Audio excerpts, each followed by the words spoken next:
नमस्कार दोस्तों, मैं हूं दिनेश किवोरा। स्वागत है आपका इस संडे स्पेशल के अंदर। दोस्तों, जंग तो अब होगी। एक बात तय होगी कि 2024 is not a done deal. जी हाँ, ये बहुत सारे विश्लेषकों के द्वारा और गोदी मीडिया के द्वारा लगातार प्रचार प्रसार किया जा रहा था कि ये डन डील है, लेकिन नहीं है।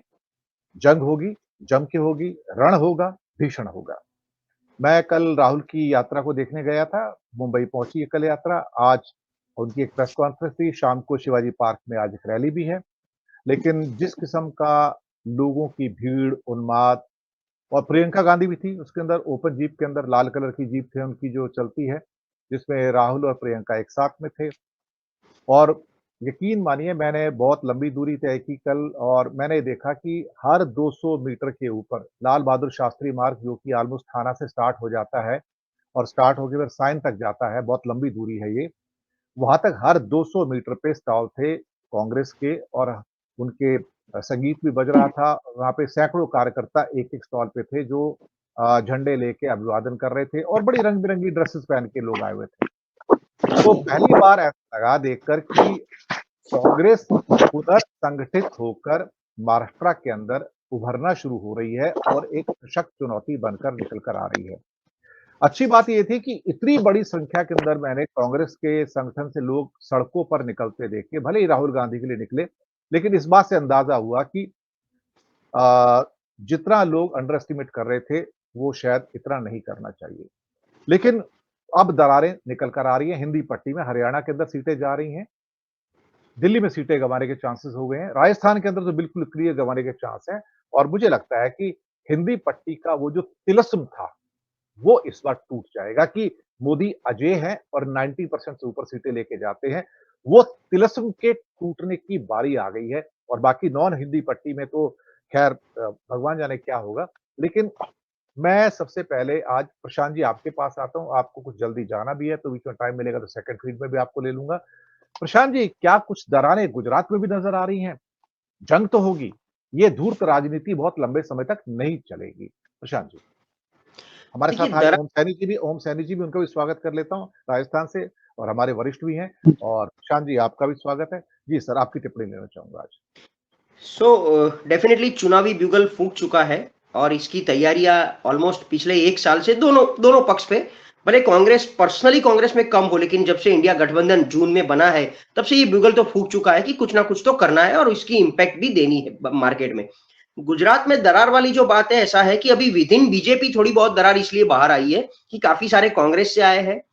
काफी लोग जो पिछले 2-3 टर्म से उम्मीदवार बने हुए, संसद सभ्य बने हुए हैं, उनकी टिकट रिपीट की गई है, जिसमें काफी सारा रोष आया हुआ है बाहर कि भाई इनको क्यों मिल गई वापस, ऐसा क्या काम है इनका, ग्राउंड पे दिखे नहीं है, ऐसा वैसा। तो थोड़ा छोटा मोटा दरार है, लेकिन वोरा साहब आपको पता होगा, मैं पिछले 1 साल से एक बात दोहरा रहा हूं कि पूरे देश में अकेला गुजरात ऐसा स्टेट होगा जो बीजेपी को 100% मार्क देगा, मतलब 26 में से 26 सीट देगा।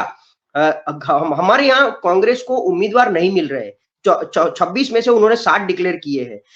बाकी जगह जो हाई प्रोफाइल सीट्स है, जहां पर कांग्रेस के दिग्गज जो पहले फर्स्ट कैडर के 10 नेता जो बोले जाते हैं, वो लोग ने तो बैकफुट पे चले गए, लड़ने से भी इनकार कर दिया कि हमें टिकट नहीं चाहिए। तो कांग्रेस की खस्ता हालत है, खास करके 156 आने के बाद 17 बचे। 17 एमएलए में से भी 5 लोग ने रिजाइन कर दिया, 6 का बाई इलेक्शन इसके साथ ही है। तो गुजरात में कांग्रेस इतना स्ट्रांग नहीं है। आपने महाराष्ट्र की अच्छी बात बताई, हरियाणा में देख लीजिए जेजेपी ने भी, और वो तो बीजेपी का स्वार्थ था तो हो गया है। लेकिन राजस्थान, मध्य प्रदेश में आज की तारीख में भी जितने भी सर्वे आते हैं, लोग बोल रहे हैं कि 28 एक जा रहा है 29 में से, या 27 2 आ रही है, मतलब 2 तो आ रही है। ठीक उसी तरह राजस्थान में सीटें जा रही है। कर्नाटक में जो 28 सीट है उसमें से भी काफी सारा डेंट लग रहा है। तो गुजरात को छोड़ के बाकी सारी जगह पर डेंट आ रहा है, चुनावी माहौल, चुनावी दंगल दिख रहा है।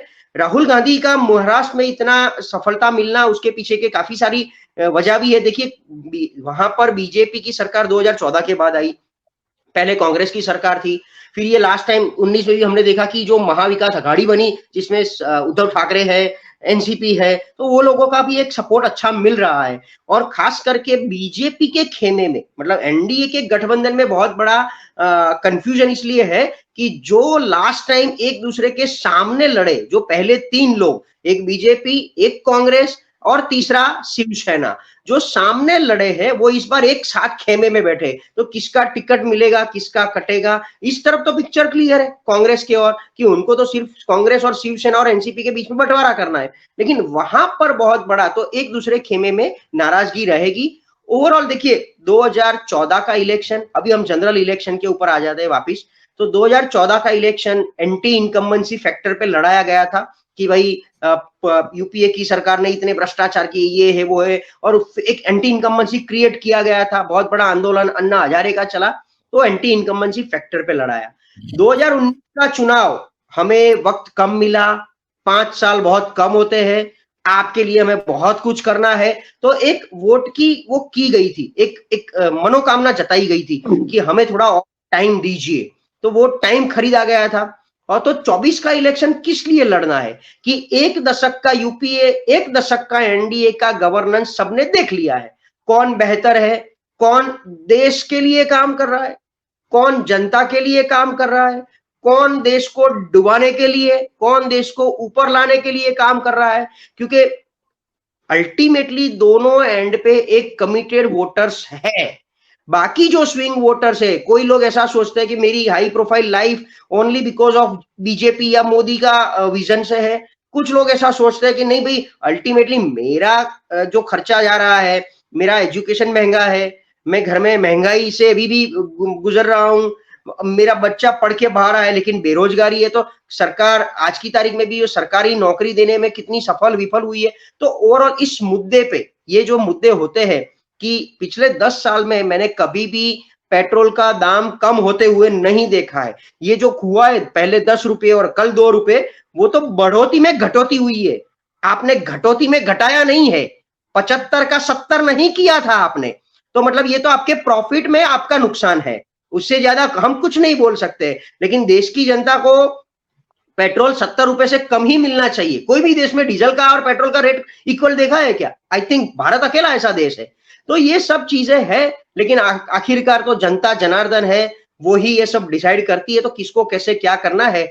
जैसे जैसे आगे फेस जाएंगे, काफी सारा मतलब धर्म की भी बात होगी, काफी सारे राम मंदिर 370, मैं एक छोटी सी बात कह के मेरी बात को विराम देता हूं कि एक रेडियो के अंदर जोकी जो होता है ना, वो एक गेम खिलाते हैं कि मैं आपको सवाल पूछूंगा, आपको उसका जवाब नहीं देना है, कोई और बात करनी है, तो हमारी कंटिन्यूएशन में प्लस माइनस रहनी चाहिए। जैसे मैं आपको पूछूंगा आपका नाम, तो आपको दिनेश वोरा नहीं बताना है, मैं पूछूंगा आपका नाम क्या है, अरे टीवी कितना मस्त चल रहा है, मैं पूछूंगा आप क्या कर रहे हो, हाँ मैं आबू में बैठा हूं, मतलब क्या कर रहे हो, तो मैं तो देश में बहुत ही अच्छी बात कर रहा हूं। तो ठीक उसी तरह जनता पूछती है सर पेट्रोल में क्या किया, राम मंदिर कितना मस्त बना, सर बेरोजगारी में क्या किया, 370 हट किए, सर आपने इसके लिए क्या किया, हम है तो देश सुरक्षित है। तो ये रेडियो जोकी वाली गेम सरकार और जनता खेल रही है, देखो अभी कितना खेल चलता है।